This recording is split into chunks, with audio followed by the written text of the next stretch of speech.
So I've spared you a big sanding montage. Nobody really wants to watch that. It's boring. But all these bodies are now sanded up to 320. I've rounded the edges that needed to be rounded.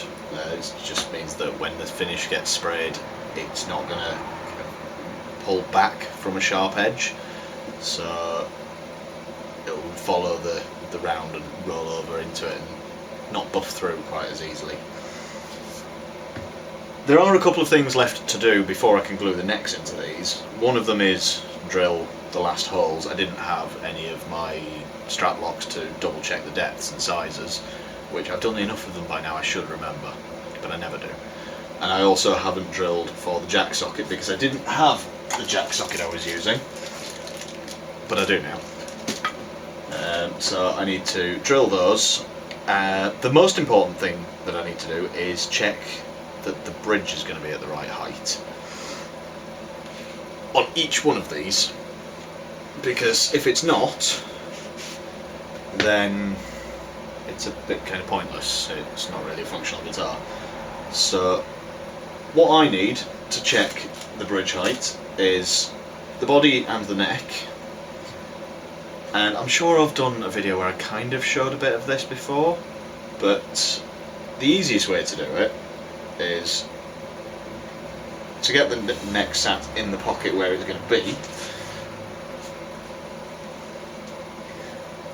Find a straight edge, which I know that this is straight because I've actually ground this down on a perfectly flat surface to make sure it's nice and straight.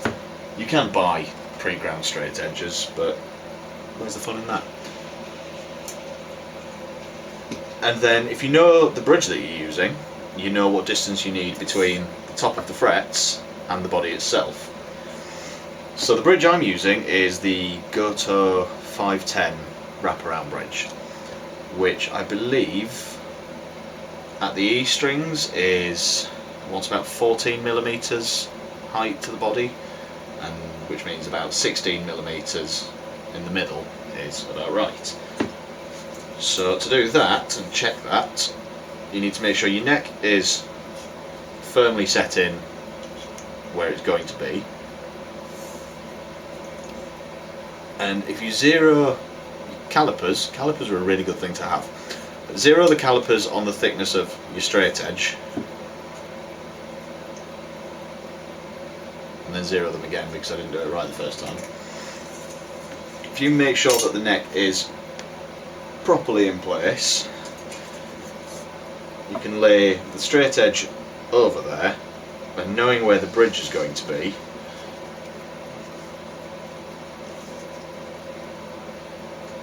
measure the distance that you're left with there.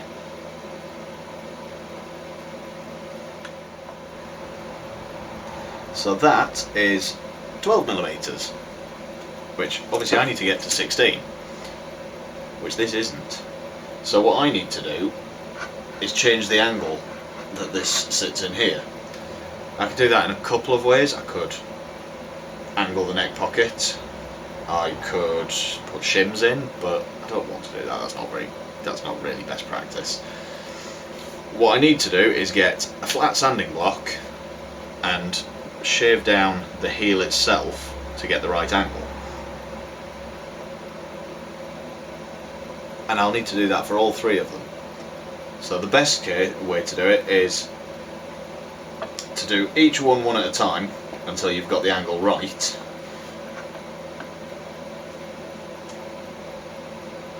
and then stop. So I need to find myself a nice flat block to do this now. You can get cast iron, like machined cast iron surface tables, or machined granite surface tables, which are a perfectly flat edge, which is very useful, and the flatter the surface the better.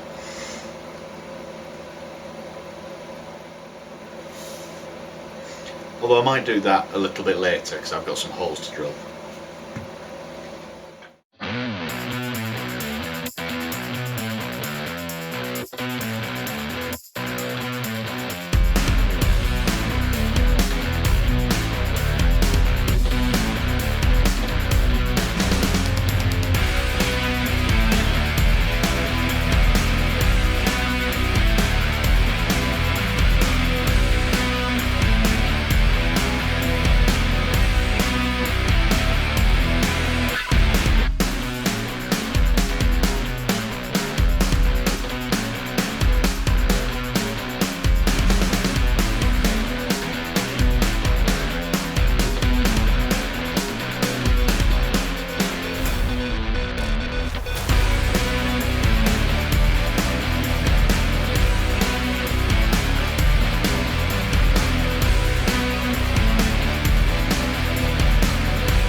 I made a jig for marking out the tuna holes. I just forgot to film it. So it's a very simple jig. It fits against the straight edge there and just kind of mirrors the shape of the headstock. And then I just use a bradawl and mark the line. I've already got the two end lines marked, the end holes marked, both E-strings, because that was done as part of this jig. So I can use that to just make sure everything's lined up neatly. I think all I've got left to do on these necks before fitting them to the bodies fully and getting the brake angle right is to drill these holes now. So I'm using Gotoh 510 tuners, which need a 10mm hole. I had to order some new drill bits because the 10mm drill bit that I've got in my very nice set of German drill bits has seen better days. It's had quite a lot of use. It's going a little bit blunt and the brad point doesn't spin perfectly straight anymore. So I've got a new set which were here. You might be able to see them behind me, but I can't see them at the moment. Oh, there they go. There we are. So what I'm going to do is take these to the drill press. I'm going to set the depth stop so that I'll drill most of the way through, and then the brad point will poke through the last bit, and that will mark the hole on the back so that I can then flip the headstock over and drill from both sides, just so I don't get tear out. And I will do that on all three necks, and then I will put them to one side, and then we'll double check the bodies are ready, and then we'll finish whatever we need to on the bodies before we fit these necks.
So that's left me with some very nice clean holes, no tear out on either side, which is nice.